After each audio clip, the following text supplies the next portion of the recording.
Welcome to Progressive Religious Voices, a podcast featuring progressive religious leaders who are moving beyond the culture wars and transforming American public life.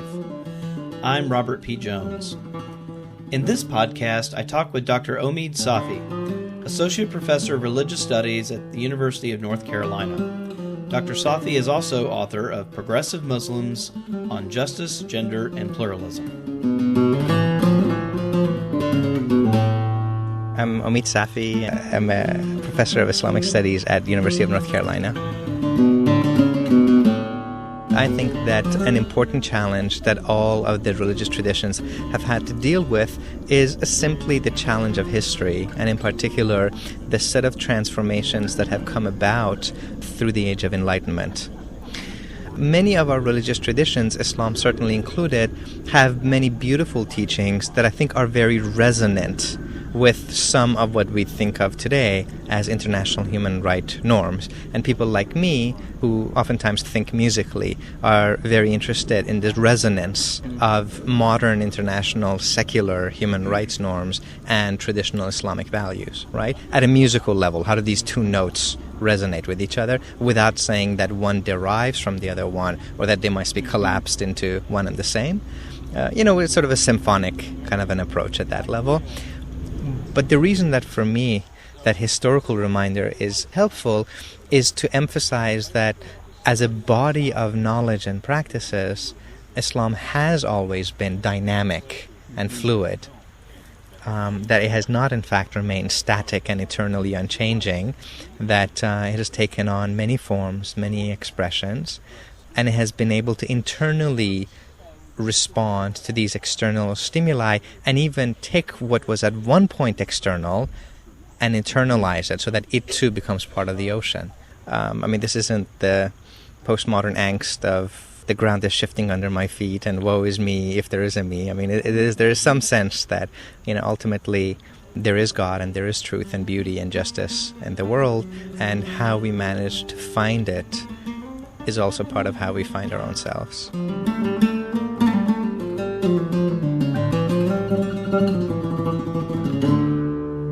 I freely sort of admit that I'm a Muslim and my spiritual orientation is unabashedly as someone who follows an Islamic path, and simultaneously so much of the methods that I continue to follow are things that I have seen best articulated in someone like Martin Luther King, in someone like the Dalai Lama, etc.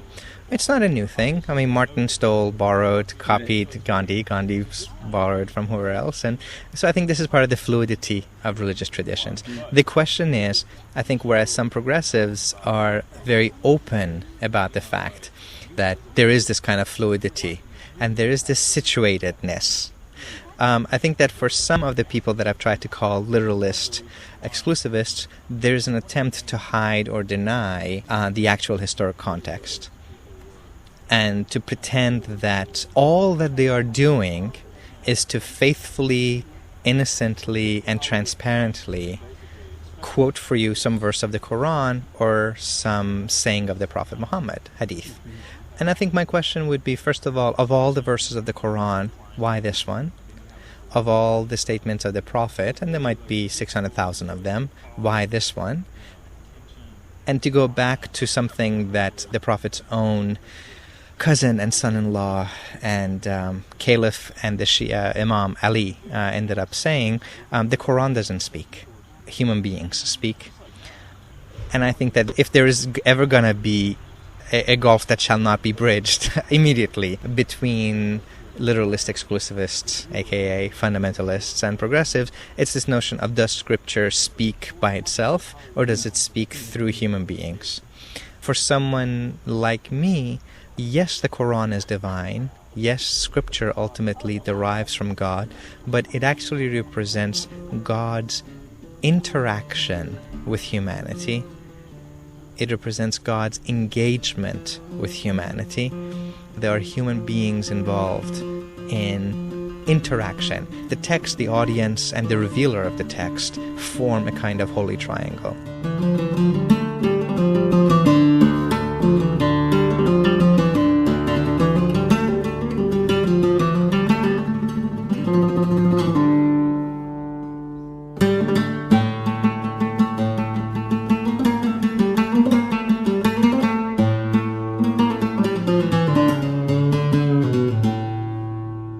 probably more encouraged now in the Muslim scene than I was 2-3 years ago. 2-3 years ago, I saw a fairly big gap in terms of what the progressives were saying and what a lot of the mainstream people were doing. Nowadays, I see more interesting overlaps. The war has a lot to do with it. I think partially the fact that many people in the mainstream have come to see that the progressives' political critique is right.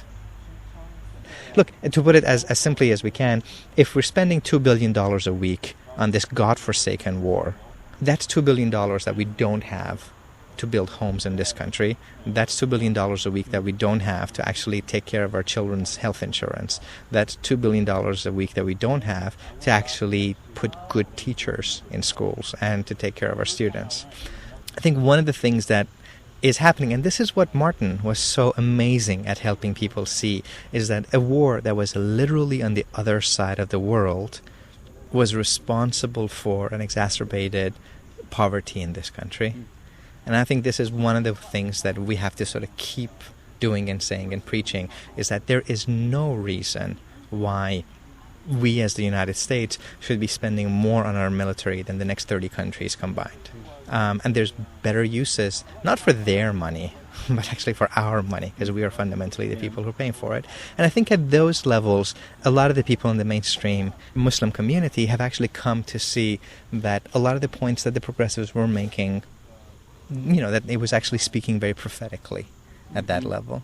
And I think likewise, a lot of the progressives have also come to sort of learn that when you take a look at someone like Hamza Yusuf, yes, many progressives may have issues with some of his stances on gender issues, but there is a level of mastery of the tradition. There's a level of intimacy with the example of the Prophet, to pick a very ready example, that has up until now been missing from a lot of the progressive discourse. So I actually see it as a situation of rapprochement. In many ways, I think what a lot of us are kind of hoping for, a lot of us who continue working with a lot of the mainstream teachers, the goal is to find ways of recapturing that ethos of the medieval times, when the legal voice and the ethical voice, the legal voice and the spiritual voice were twin rivers. In the Quran, we're told that in paradise there are multiple rivers that flow. And some of us take that as a model, that in Islam as a tradition, we also need multiple rivers to be flowing. We need the legal river, we need the spiritual river, the philosophical river, the theological river, all of these things. Otherwise, we can't have the replication of paradise on earth.